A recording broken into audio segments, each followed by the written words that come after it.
newsletter this month that one of our members and former officers and director, Madame Basheen, has been awarded the Eugene J. Houdry Award in Applied Catalysis for 1995-1996 year.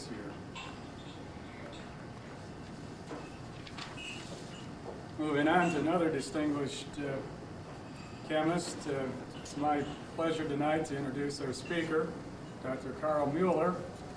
He comes to us from Penn State University, where he's an assistant professor. He'll be discussing tonight some of his research in solid-state NMR. He's been a postdoctoral fellow at the University of British Columbia. He's graduated with his PhD from the University of California at Berkeley, where his thesis work was on dynamic angle spinning and double rotation of quadripolar nuclei with Professor Pines. He's also been a student at Cambridge University. He graduated with his BS from University of Rochester. He's won numerous honors and awards for this stage in his career, the most recent being the National Science Foundation Young Investigator Award for 1994. He has 17 publications to his credit and over about a dozen presentations at conferences. Tonight it's our honor to have Dr. Mueller speak on high-resolution solid-state NMR experiments, structural variations, and connectivities in solids. Without further ado, I turn the meeting over to Professor Mueller.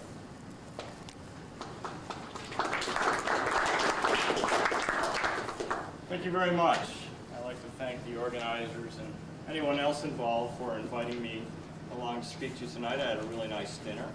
Enjoyed it very much. I'm not used to being an after-dinner speaker. I'm used to complaining about the after-dinner speakers and usually how quickly they put me to sleep.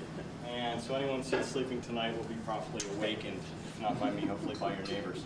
And what I'd really like to show you tonight are some of the most recent advances in solid-state nuclear magnetic resonance spectroscopy, some things which I have contributed to during my brief work, 6 years or so in the area, as a graduate student, a postdoc, and now as an assistant professor, as well as some other tidbits from researchers who I know in the field who have done some very important work. There's a great book that has come out. It's part of a series that many of you may have seen. This particular version is NMR Techniques in Catalysis. I would invite anyone who's more interested in the subject to get a hold of this, take a look at it. You'll also be able to see where I stole a lot of my figures from tonight.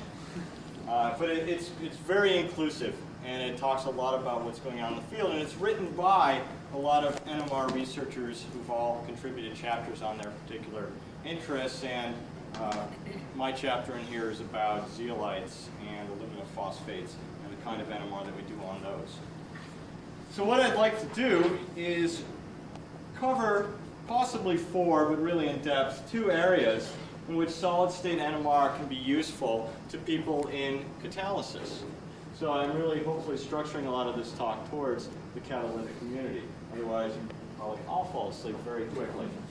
The first thing that NMR can do for us is, as an isotopically sensitive technique that is very sensitive to chemical structure, that is the local electromagnetic environment around a nucleus, we are able to get site identification in solids by using NMR. And this means that if we have nuclei that are crystallographically different at different sites, this being a mock of ZSM5, which in fact doesn't have just 8, but actually has 24 crystallographically inequivalent P sites in the cell, we can pick up NMR frequencies that can be identified with those particular sites. And we can often get very narrow resonances, and we can start to learn a lot more about the structure and the dynamics of things going on in the solid state by identifying these resonances. So this is one of the first key things that we're doing with solid state NMR, is making site identifications. And I'll show how that fits in very nicely with this next topic, which is correlations from NMR. We're actually able to use the resonances from different nuclei at different sites, whether they be on an absorbate or something in the bulk or on the surface. And we can look at particular resonances and see which ones are connected to each other.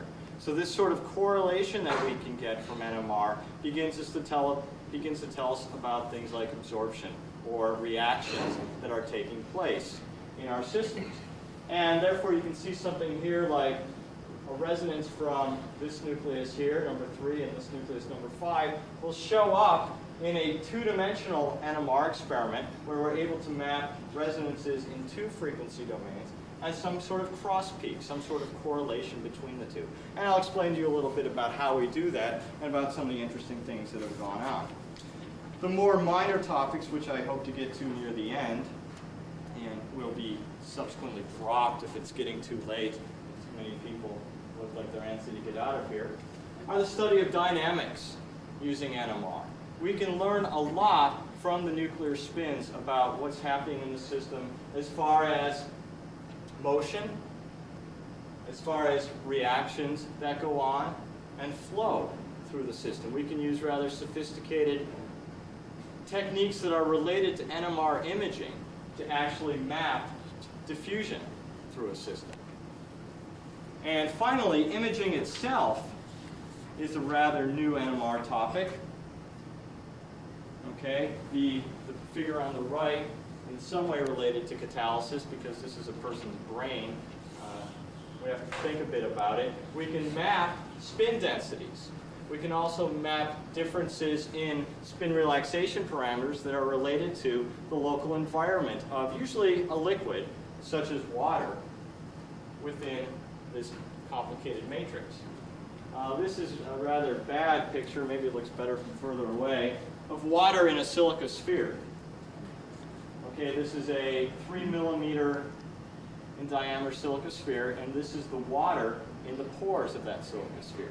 So that also can be imaged. What I'll show you later is when we heat that up, what happens to the image and how we can image drying in a silica sphere and possibly other environments.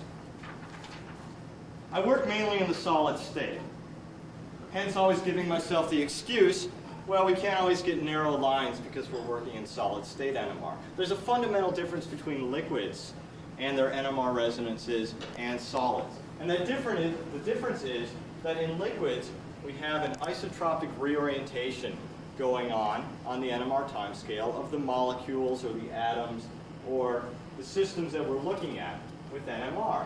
And we tend to get very narrow resonance lines from liquids. On a frequency scale, these may be 1 hertz wide or less. And that really reflects the fact that on the NMR time scale, which is greater than nanoseconds, we really have an isotropic reorientation, looking at all orientations in space from the molecule. Solids have fixed orientations. Many of the solids that we're interested in come to us as microcrystalline samples, or maybe amorphous solids. Therefore, we have all different orientations within the solid, and we have this pesky big magnetic field that actually allows us to do the NMR experiments. And the reason I say that it's a problem is that it is in one direction. It has a cylindrical symmetry, really. If you've ever seen the bore of a superconducting magnet, it's in one direction. And therefore, you get different resonance frequencies from all these different microcrystallites. So you might get a very broad line that we call a powder pattern. And this is both interesting and a problem in NMR. It's interesting because the shape of this powder pattern and the width of this powder pattern actually tells us a whole heck of a lot about the microstructural environment, about what that nucleus is actually seeing. But if there's more than one of these in a system, if we have many resonances, they're all going to be overlapping, and we're not going to be able to tell very much about the system.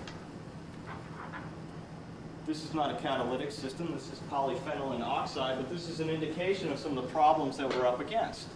If we have a solid of this polymer, we take the carbon-13 NMR spectrum of it, we actually find a very broad line shape. Very broad resonance here and a bit of a narrower one here. But if we put the stuff into solution, we get very narrow resonances which we can very easily assign to the different carbon-13 sites within this molecule. And mostly these assignments are done not by doing calculations, but actually by looking at a bunch of different test compounds and where their NMR resonances show up. However, there are many things that we cannot study in the liquid state, and we get them in the solid state, and that's what we prefer to look at. So in NMR, we actually have a way of mimicking this isotropic reorientation that takes place in liquids. In fact, we find that we don't have to sample all directions within the magnetic field. We take our sample, which is usually a white powder. It's always white powders, it seems. And this makes traveling to foreign countries kind of difficult with NMR samples, as some people in the catalysis community may also know. So you take your white powder and you put it in a little cylinder of plastic or ceramic, and you close it up. You cut some flutes on it. You suspend it in an air bearing, which is just basically a cylindrical version of an air hockey table. And you hit the flutes with air tangentially and drive it around very quickly. So we start spinning our sample. And we try and spin at frequencies bigger than that frequency distribution in the NMR spectrum. We find that under spinning, all that line broadening is really proportional to a very simple polynomial. And that polynomial is related to the angle that you actually set your spinner at. And this is the so-called second Legendre polynomial, but it just has this simple form. And it has a zero. That zero is a very magic angle, hence the name magic angle spinning of 54.74 degrees. So if we can set our rotor axis actually at 54.74 degrees to the magnetic field, the line broadening will disappear, as long as we're spinning very quickly. And, in fact, that is what this technique of magic angle spinning is all about, and that's what it does for you. This is the very same sample, now under magic angle spinning conditions. The lines are narrowed tremendously. In fact, they approach, well, I really shouldn't say approach. They're a bit broader still than the solution, but the resolution approaches that which we get in the solution case, although there are subtle differences. You see that some of these lines are split differently, and that's because this polymer is actually behaving differently as a solid than as a liquid. There are some restricted reorientations that are going on, at least on the NMR time scale. So now we have a way, at least, of looking at solids and getting liquid-type resolution. And this works well for a wide number of nuclei, but mainly what we call the spin 1/2 nuclei. Okay, those nuclei that have spin angular momentum of 1/2. The only way you can find this out actually is by doing measurements, find out what their spin is. This sample, a large pore aluminum phosphate called VPI5, sort of like a zeolite or an aluminosilicate, except that it doesn't have a charged backbone. Okay, so it has no counterions associated with it. In fact, it isn't that useful for catalysis. I don't know what they found that it's useful for, but a lot of people study it these days because it's new. VPI5 has 3 distinct phosphorus-31 sites in it. Static NMR, you could never see that. It's just a very, very broad line. But once you get under the magic angle spinning, you see 3 very sharp lines. There's a bit of an impurity here, which is probably phosphorus OH terminations that aren't part of this framework. And you also see these sort of extra lines around. You'll see them once in a while in a magic angle spinning spectrum. They're called spinning sidebands. It means that this is the rotor frequency that we're spinning at. From this line to this line is probably about 3.5 to 4 kilohertz. That's how fast we're spinning around. So you get these extra lines through the modulation. But once again, you see that we get very, very nice resolution. Now, VPI5 has strictly alternating aluminum, oxygen, phosphorus, oxygen, aluminum. So there should be the same number of aluminum sites crystallographically as there are phosphorus sites. So by doing the aluminum 27 NMR, you should see the same thing. Well, what you see are 2 resonances. Okay, I didn't tell you everything about this sample. This sample, as synthesized, has water hydration. In fact, the best crystallographic picture we have from doing rate-filled refined powder crystallography tells us that there is a triple helix of water going up through this aluminum phosphate structure, quite an ordered structure, but it breaks the symmetry plane, and therefore there still should be 3 sites in the phosphorus and 3 sites in the aluminum. However, some of the aluminum becomes octahedrally coordinated, or 6-coordinate. And those aluminums tend to show up in this region of the spectrum. So we say, ah, yes, we see aluminum in octahedral coordination. That's good. And it gives a rather broad resonance compared to what we're used to by magic angle spinning. And then up here in the tetrahedral region, where there should be 2 types of tetrahedral sites, we only see 1 resonance. And it's in a 2-to-1 ratio. So this actually bothered a lot of people for a while because the aluminum spectrum did not match up with the phosphorus spectrum. I will show you how we approach that problem in a little while, but maybe we'll tuck that in the back of our minds. But places where magic angle spinning works well are nuclei like silicon. This is very simple. Silicon-29 magic angle spinning NMR on a quadristatic X zeolite with silicon to aluminum of 1.75. You see that there are at least 5 different lines in the magic angle spinning spectrum. And we can in fact identify each of those lines with a different silicon environment, having different number of aluminums in its first neighbor coordination sphere, okay, after the oxygens. So as we go this way in frequency, we just add another aluminum. And that means that from the NMR spectrum, having it deconvoluted like this, we could actually calculate the silicon to aluminum ratio if we wanted to. And in fact, it matches up very well with what you get by chemical analysis. However, this will only pick up the silicon to aluminum ratio in the framework. Okay, if there's extra framework aluminum around, that won't show up in this part of the NMR spectrum. So it's even an extra test to tell you what your framework silicon to aluminum ratio is, as opposed to the overall silicon to aluminum ratio. And in fact, I just showed this example of aluminum 27 and phosphorus 31 NMR again from a magnesium alpo, or MagApo sample. Okay, this is, I believe, SAPO 20 is the same as zeolite A, so it must have the same structure as zeolite A. The aluminum spectrum is kind of boring. There's perfect ordering around the aluminum of having 4 phosphoruses. But the phosphorus spectrum is much more interesting because you get different shifts depending on the number of aluminum nearest neighbors and the number of magnesium nearest neighbors. So it's a way of starting to look at the ordering in these systems just by being able to count and statistically see how many of these sites you have across the spectrum. You can also use magic angle spinning to look at processes such as deillumination. We start with a phagosite. It only has tetrahedral sites for the aluminum in it. They show up in this particular frequency range. And by reacting this material with silicon tet, you can actually start deilluminating the material. But the initial NMR spectrum that you get after the reaction is actually very complicated. We see octahedral aluminum sites appearing. This is non-framework aluminum. We also see a peak that we associate with the high temperature reaction of sodium chloride and AlCl3. That's this peak up here. Then you wash it with distilled water, and this peak starts to go away. Okay, it drops down. The octahedral peak actually narrows up substantially, but still has quite a good size intensity, so there's a lot of non-framework aluminum here. And finally, after several washings, you can start getting rid of this octahedral aluminum. But you also notice that there's a very broad baseline underneath here, which could be an amorphous aluminum phase. So it's very, very difficult to characterize these systems in particular without taking a look at the NMR spectrum and seeing what sort of background you have here, which comes completely from the aluminum in the sample. Now these phagositic type zeolites are very simple, and we can see changes in the coordination sphere very nicely because there's really only one kind of T site in these samples.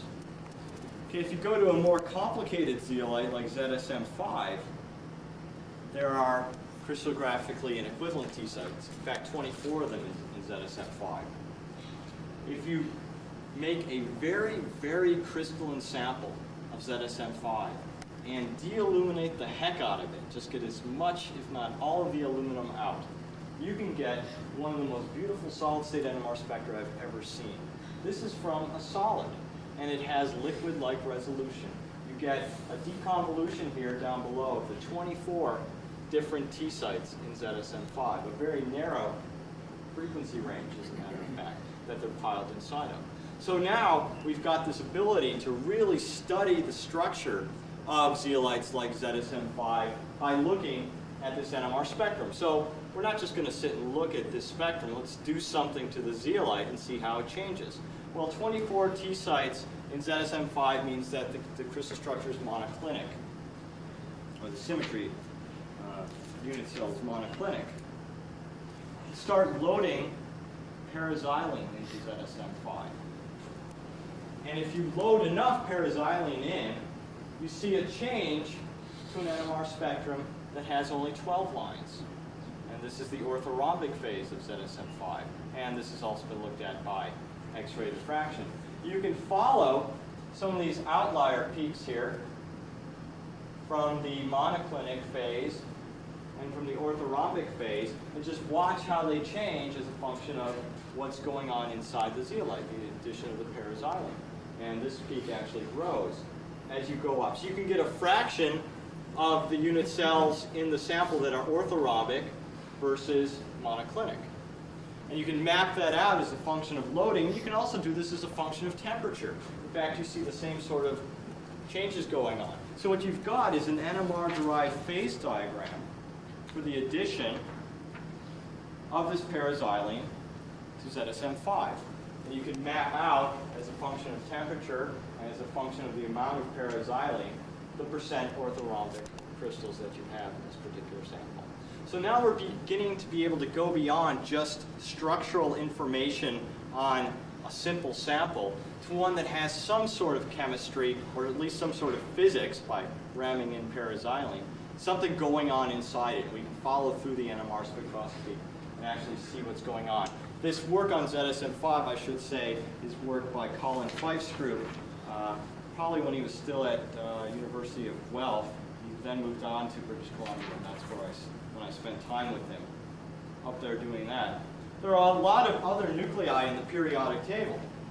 Oxygen 17 is one of them. And oxygen 17 is, well, oxygen's all over the place. Oxygen 17 is very low natural abundance nucleus. It has less than 1% natural abundance. So very often we have to try and enrich. And that means making our samples with a rather expensive commodity, which is H2O17. But people do it. And the prices on H2O17, I don't understand. They fluctuate all over the place.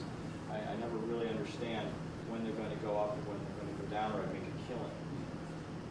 This is the NMR spectrum as taken under magic angle spinning conditions. You see the lines are a bit broad, though. A simulation of the two different sites show a very narrow peak here and a rather broad resonance here. This is oxygen that's in a fairly symmetric environment. Okay, it's in a tetrahedral site. Okay, but in theta alumina, you have to have some missing aluminums because of the structure, and therefore you have some oxygens that only have 3 nearest neighbor aluminums, and that leads to a very broad, distorted line in the magic angle spinning spectrum. So you might, if you didn't understand the NMR, think, oh, there might be a very broad distribution of these, but that's not true. In fact, oxygen 17 is sort of a strange nucleus, at least strange by magic angle spinning standards. Magic angle spinning doesn't work well for oxygen 17. And this is shown here. This is some of my graduate work from Berkeley. The oxygen 17 solid state NMR spectra of a very simple mineral called diopside, the calcium magnesium silicon oxide. You have 3 crystallographically distinct oxygen sites, 2 of them which are terminal, 1 of them which is bridging. The static spectrum, of course, is quite broad, but the magic angle spinning spectrum just does not resolve. What's going on here? It's not giving us the real high resolution that we'd like. Well, oxygen 17 is a so-called quadripolar nucleus. What's the difference between a spin 1/2 and a quadripolar nucleus? A spin 1/2 looks like a sphere. Okay, if you've taken any quantum mechanics, it looks like an S orbital. It's a very symmetric nucleus. And it has a charge. Okay, so a charged body that's in a sphere is a monopole. It can't be a dipole. It can't have a dipole moment. It can't have a quadrupole moment. A spin greater than 1/2 nucleus is elongated a bit. Okay, so it can be prolate or oblate. And it has a charge because it's a nucleus. And these charges distribute themselves in electronic moments or electric moments on the nucleus. And in fact, a quadripolar nucleus can have a very substantial electric quadrupole moment. So what? Well, an electric quadrupole moment will have an energetic interaction with an electric field gradient. An electric field gradient means exactly the derivative of the electronic field with respect to some direction at the nucleus. And in very asymmetric environments, you can have rather large electric field gradients. And this messes up the spin states that you're doing the NMR on. So the bottom line is, you don't understand fully what the energy splittings are. Magic angle spinning doesn't work because the line broadening is not proportional to that simple polynomial anymore. Why in the world do we care about quadripolar nuclei? Well, there's a whole bunch of them in the periodic table. Okay? The red here, these are all quadripolar nuclei. The blue are the spin 1/2. Boron 11, oxygen 17, sodium 23, aluminum 27, rubidium 87 are some of our favorite quadripolar nuclei. And they're very prevalent in a lot of interesting solid-state systems. The parameters that describe the quadripolar coupling are actually linked very well to physical properties of the system as well. Okay, this is a measure of basically the size of the electric field gradients at the nucleus versus what we call the percent ionicity of an oxygen bond. Okay, and we just define some Pauling electronegativities, take differences of them, and call that the percent ionicity. But they correlate very well with that parameter. Also, if you want to measure, say, silicon-oxygen-silicon bond angles or distributions of bond angles, depending on your model for the bonding, whether it be sigma bonding or p-pi d-pi bonding, you're going to get certain values. These are just straight electrostatic calculations of what the size of these electric field gradients should be. And in fact, here's where SiO2 shows up right here. So any controversy about the amount of p-pi d-pi bonding is pretty much solved by doing this calculation and looking at the NMR-derived parameters. So they do have some very important physical manifestations. Well, I lied when I told someone I only had one equation. I have two equations. Quadripolar nuclei, we shove them into the sample spinner. They're actually in a molecule that's in the sample spinner. Spin it around, inclined at some angle theta. The line broadening is no longer proportional to this polynomial I showed you before, but there's another term. It's just a next higher order, even polynomial in this series. And in fact, a quadripolar nucleus has very many energy levels. Okay, basically 2i plus 1, where I is the nuclear spin. And these outer levels are very much broadened by the quadripolar interaction. They're so broad that we don't see any of these transitions other than this central plus 1/2 to minus 1/2 transition. So that's exactly the transition that we're irradiating and looking at with our NMR. The problem with this line broadening as it occurs is that these are the functional form of these polynomials. Bottom line, there's no simultaneous zero. There's no single angle we can spin about in an NMR experiment and narrow these lines effectively. So we spend a lot of time figuring, well, how can we do this? Well, the answer is to not just spin about one angle, but to actually spin about two or more angles. So these are our new strategies for high-resolution NMR for these quadripolar nuclei, of which there are so many. Just love to spend our time looking at. The magic angle spinning technique sets this one polynomial equal to 0. A new technique that we developed called dynamic angle spinning, or DAS, chooses a couple of angles and actually flips the rotor axis between those angles. We choose those angles so that the sum over these polynomials disappears over time. The second way of doing it, this being more of an in-series version of spinning about two angles, is a parallel version. We actually put one rotor inside of another rotor and incline them at certain correct angles, such as to make both these polynomials go to 0. So you've got a double rotation motion going on. And there was actually a picture of one of these spinners on the cover of Science back in, must have been 1989. It was really a breakthrough technique for NMR. We were able to do this. The dynamic angle spinning problem was a little easier to engineer the required equipment to do. what we basically had to do is put a pulley on a magic angle spinning apparatus and have this pulley coupled to a stepper motor at the base of the magnet. So we've got a high torque stepper motor, a piece of Kevlar string going up to a pulley that's mounted on this spinning device, and we're actually able to flip back and forth to these two angles in about 30 milliseconds.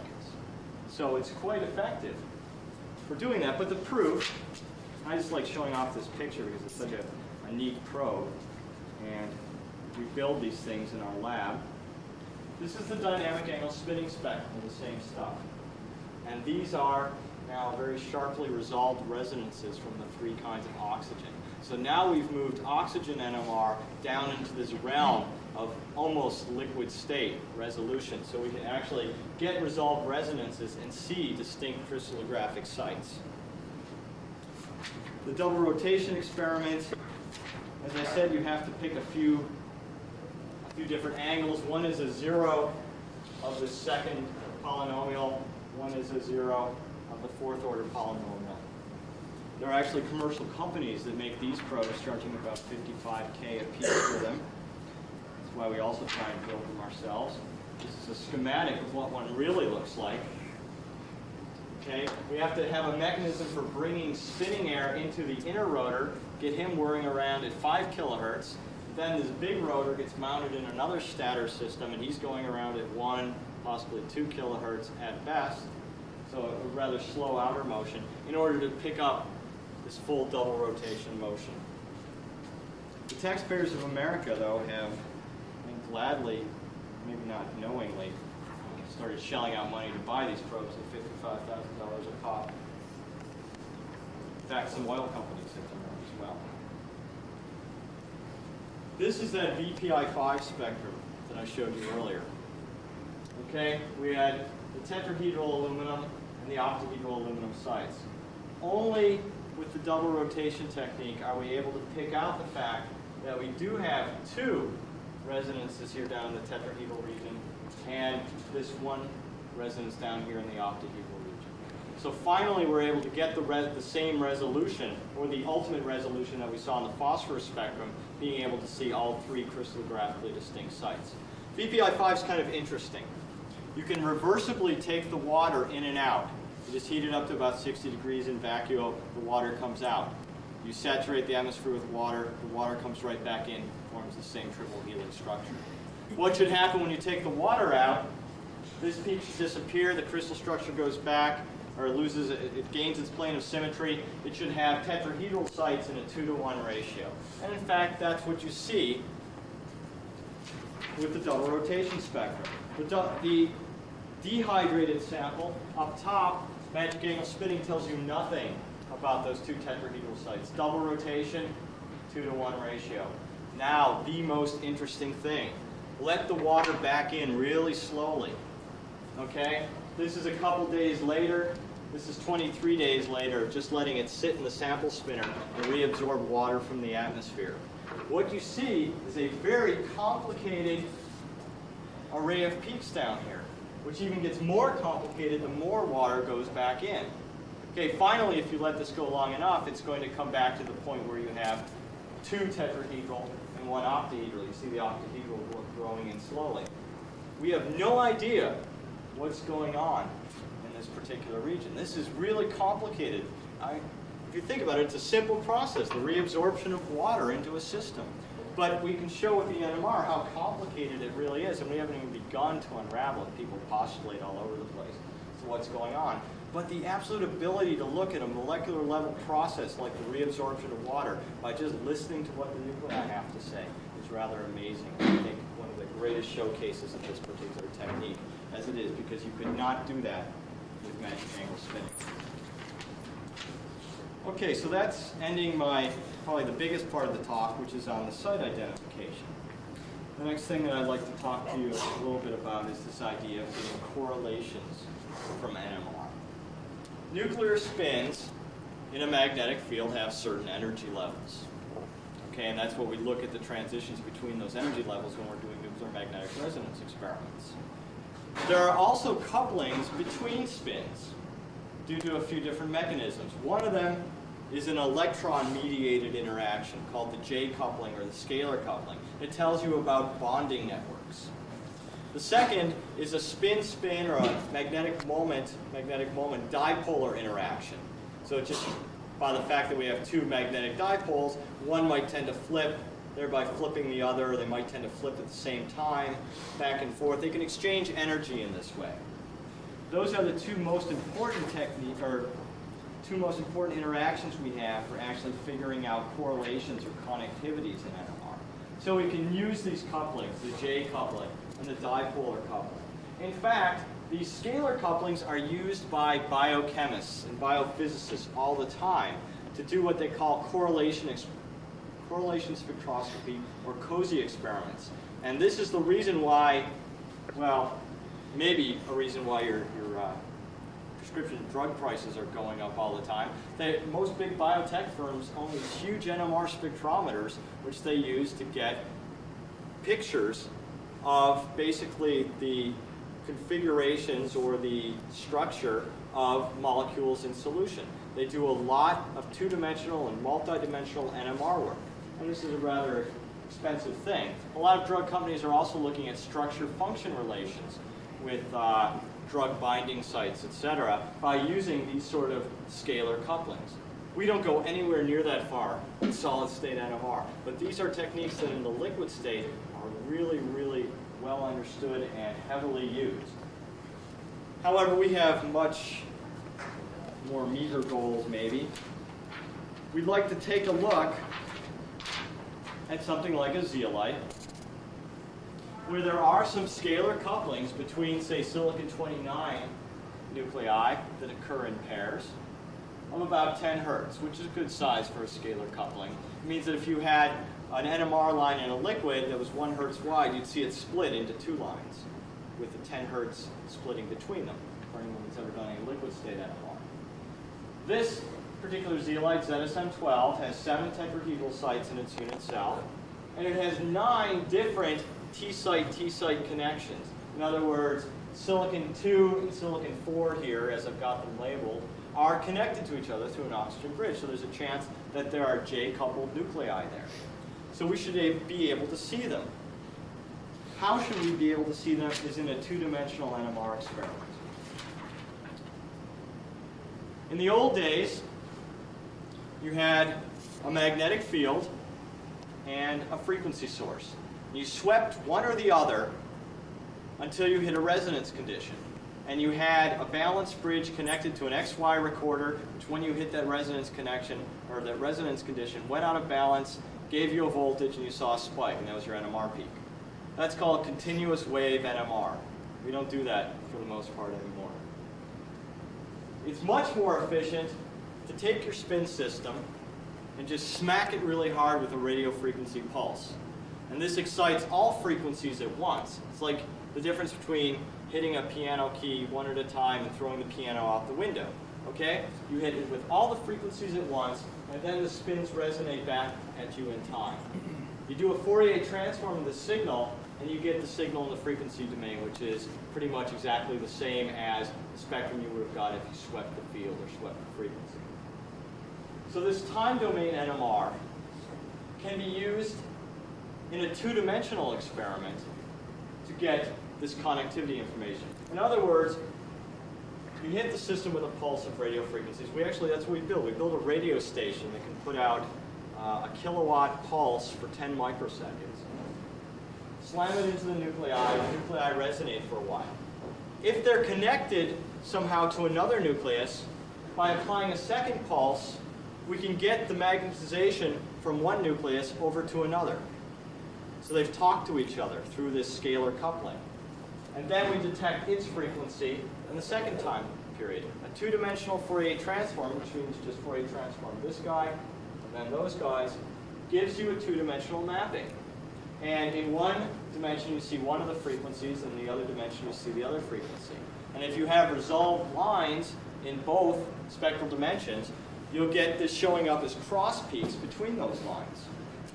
Once again, a picture is probably the best thing. So here's the ZSM12, and on the top we see the 7 resolved resonances under magic angle spinning. And we see the two-dimensional correlation spectrum here. And you see cross peaks here, which are related to those J couplings. So now you have a way of seeing which sites are connected to which others. And you can trace out through these connectivities at least a 2D mapping of this three-dimensional lattice in ZSM12. So we have a way of getting spin-spin connectivity information in a solid state.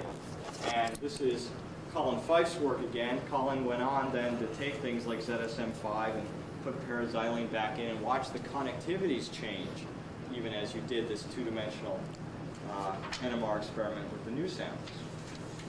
So that's very useful.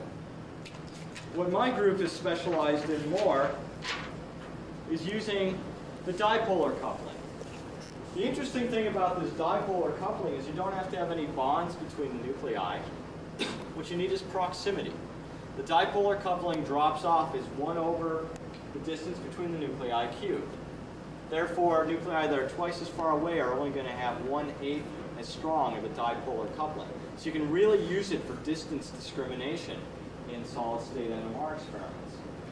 So there's a way of using the dipolar coupling to get nuclei to talk to one another, and that's the big goal here, getting nuclei to talk. This is called a cross-polarization experiment, and it was pioneered actually before the 70s, but this version of it was done by Alex Pines when he was still at MIT with John Law. And basically what this pulse sequence allows you to do is transfer magnetization from one spin, call it S, to some other spin, call it I. So cross-polarization uses the dipolar through space coupling. In many cases, it allows you to enhance polarization. The real reason people started to do this cross-polarization is they had very dilute nuclei like carbon-13 in solids, which only has about 1% or so natural abundance. And they had a whole bath of protons around it. So thermodynamically, you think of having this huge bath, which you can couple to an isolated system and change, in effect, the populations or the temperature of the system. So spin thermodynamically, what you're really doing is cooling down the dilute nucleus and getting a much bigger polarization. If you think about cooling as changing the temperature in a Boltzmann population on the way. There's also a very big internuclear distance selectivity that a lot of people use in solid-state NMR that goes along with this cross-polarization technique. And if you do it along with magic angle spinning, we call it CPMAS, and it also averages the broad lines for spin 1/2 nuclei. Some of the best examples that came out early in this field had to do with polymers. So I'll show you another polymer. It's polymethyl methacrylate, I believe. Proton carbon-13 cross-polarization. All these sample traces were taken with the same number of scans or the same amount of run averaging, so they should be equivalent to each other as far as their information contents. Static, no cross-polarization, no signal. Static, with cross-polarization, you begin to see resonances pop up in the spectrum. This is just because of the fact that you're able now to cross-polarize populations from the proton bath over the carbon-13. If you do magic angle spinning with no cross-polarization, the lines also narrow up, so come up out of the baseline here. But what you really want to do is the CPMAS. It's obvious that you get the best spectral resolution and the best definition of the lines. You can start identifying sites once again, and people have been doing this for organic solids for quite a while now. But you can also do it in other systems. This isn't a catalytic system, it's a catalytic precursors. Baumite, however you pronounce it. This is the oxygen 17 cross-polarization magic angle spinning spectrum. And this shows you something very interesting. You have, let's see, if this is the oxygen 17, this is oxygen that is sitting in between two aluminums. There aren't protons nearby. This, over here, is a resonance that you get from ALOH groups. By using the cross-polarization, you discriminate between the two and see mainly the resonance that's connected to the protons. Also, as a function of something called the contact time, how long you do this cross-polarization for, you see that there's very different dynamics in the system. And these dynamics tell people who do NMR a lot more about the system. They can tell you about motions in the system. They can tell you other information having to do with relaxation parameters. The take-home message from here, though, is the fact that you get this great selectivity by doing the cross-polarization experiment, and that is what we have really been exploiting in some of our experiments.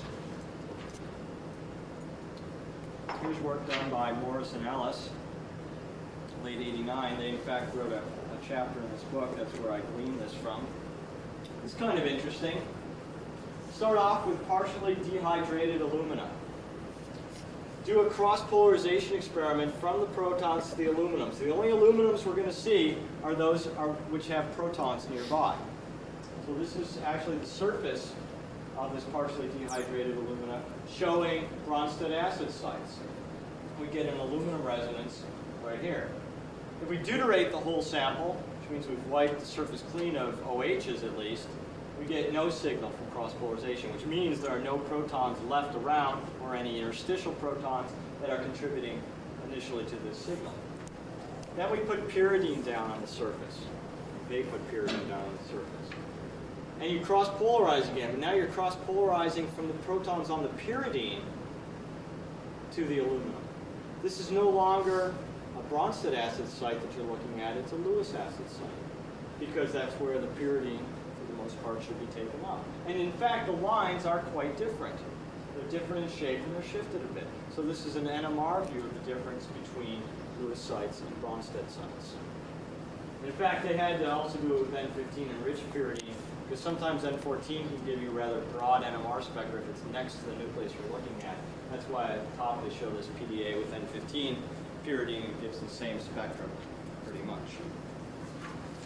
So people forever have been doing cross-polarization of protons to something else. Protons of carbon, protons of silicon, protons of aluminum, protons of oxygen. So we said, wait. Maybe there are other ways we can do cross-polarization that will give us even more information.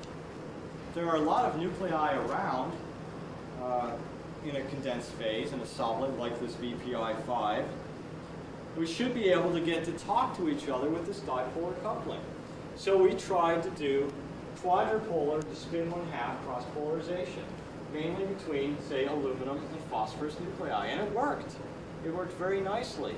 So we can detect the phosphorus spectrum only from phosphorus that are next to aluminums.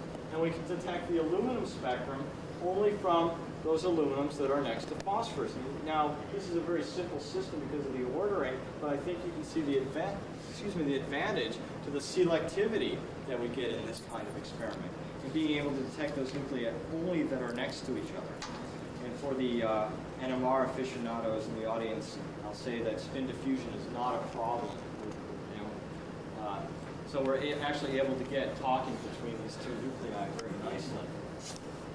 And this can be turned into a two-dimensional experiment in the same way that I showed you the two-dimensional cozy experiment. As long as you let the spins evolve for a while, say the aluminum spins, and then do this cross-polarization step and detect the polarization that you got only from the previous nuclei.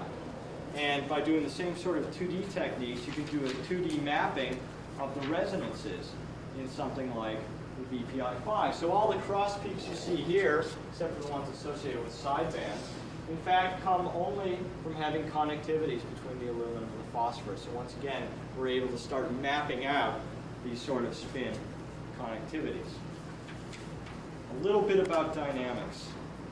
Because in the dynamics, I can show you some of the real interesting stuff that a guy named Jim Ha at Texas A&M is doing.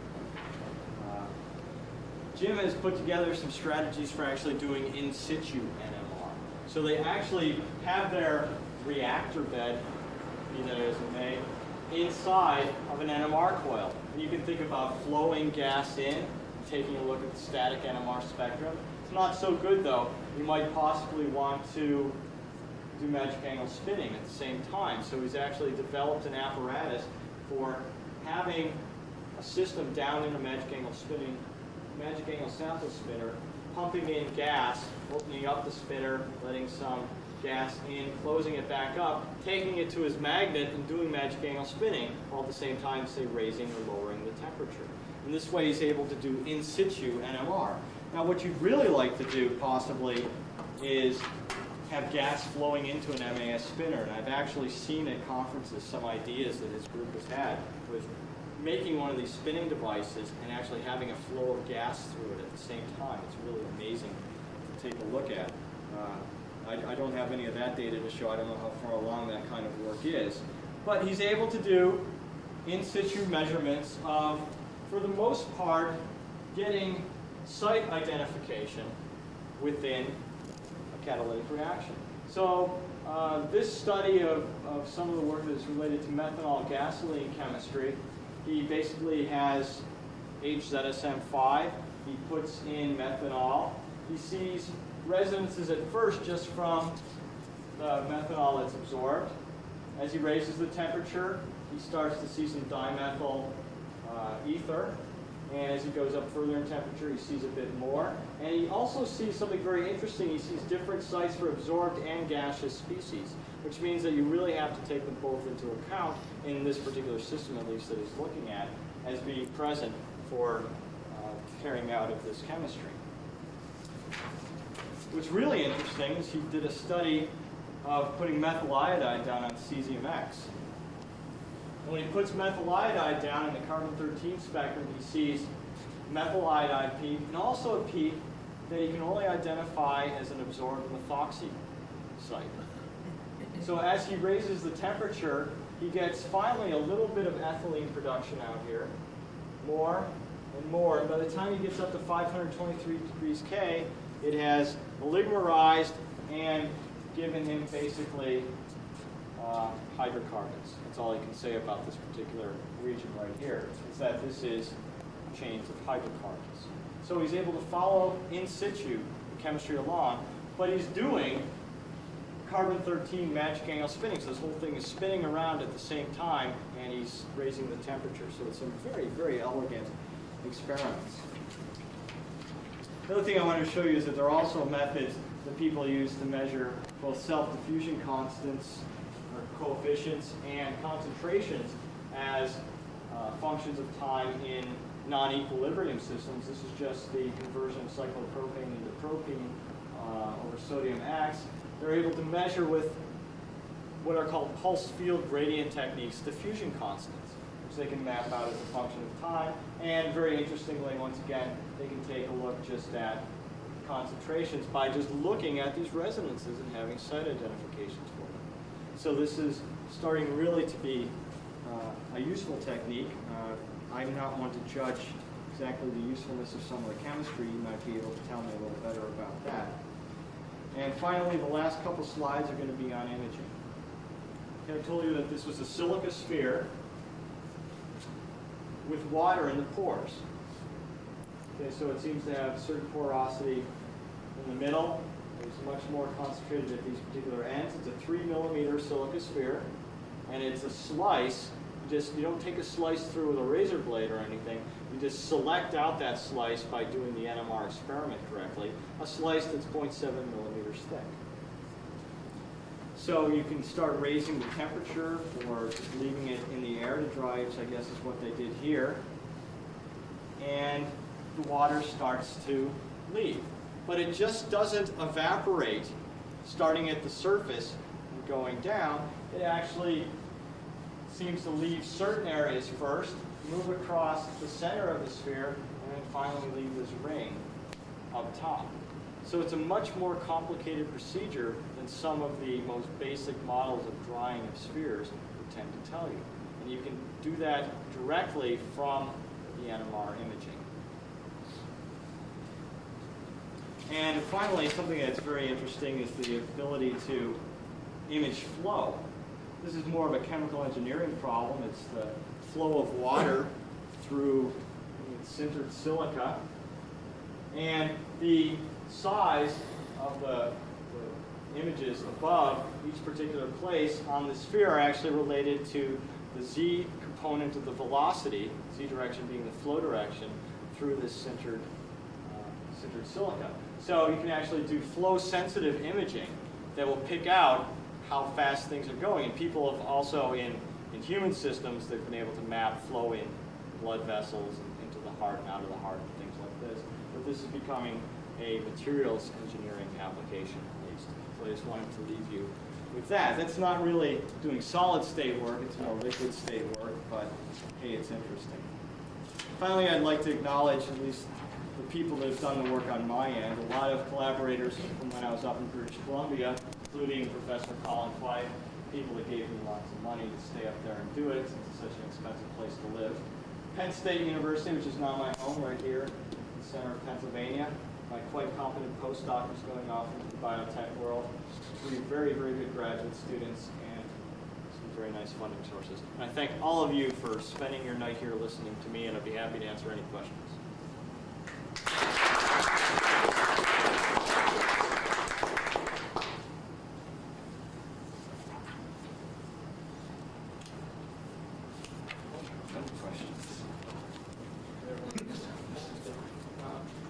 How large does a J coupling have to be before you can see it?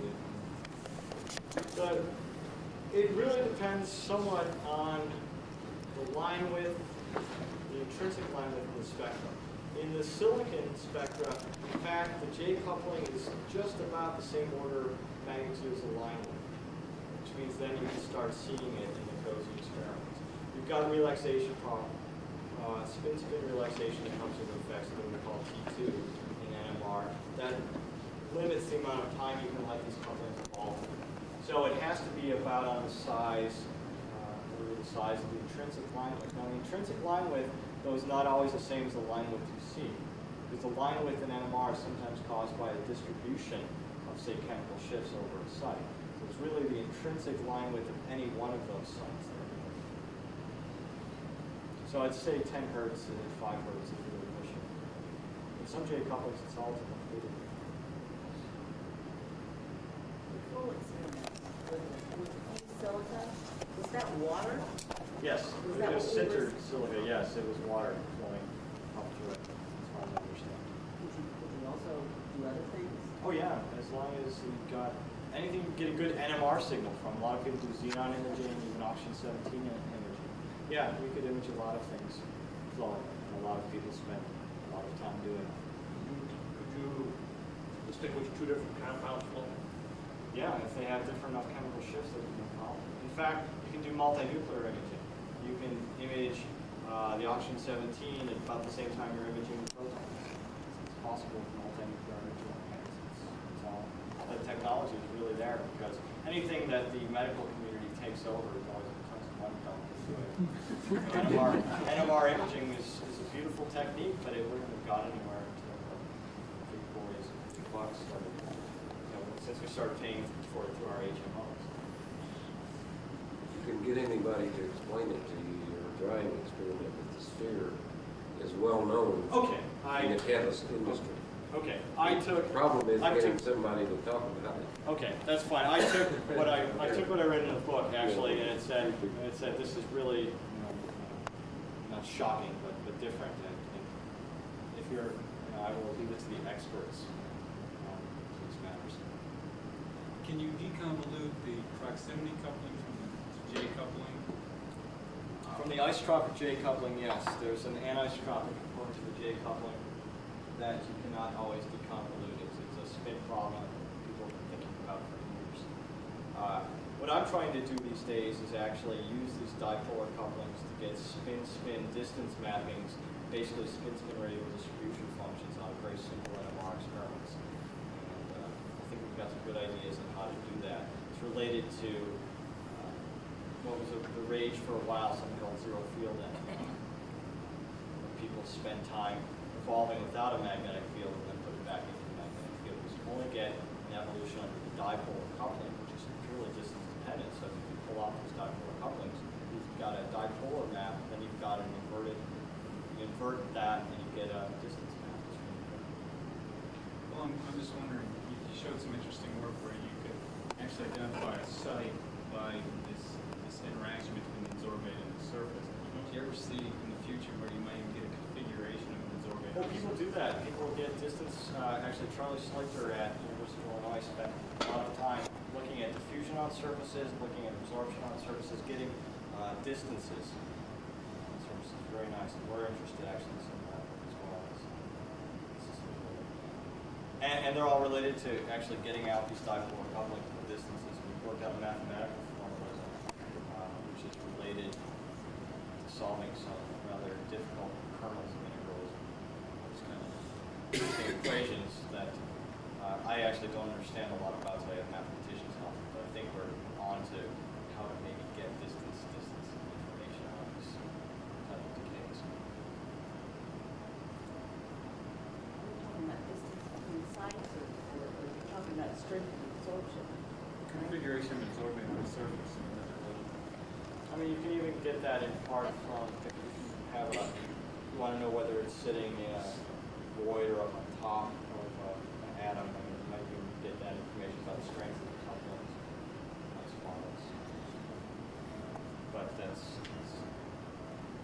I would refer you to the work by Charles Slick. There's a lot out there, CO, absorbed on plated platinum.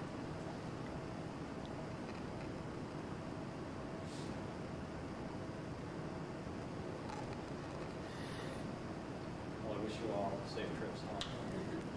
Engineering, 1988. From there, he went on to Belgium, to the Faculté Universitaire Notre Dame de la Paix, as a NATO postdoctoral fellow, and then went to University of Pennsylvania in '89, where he became associate professor in 1994.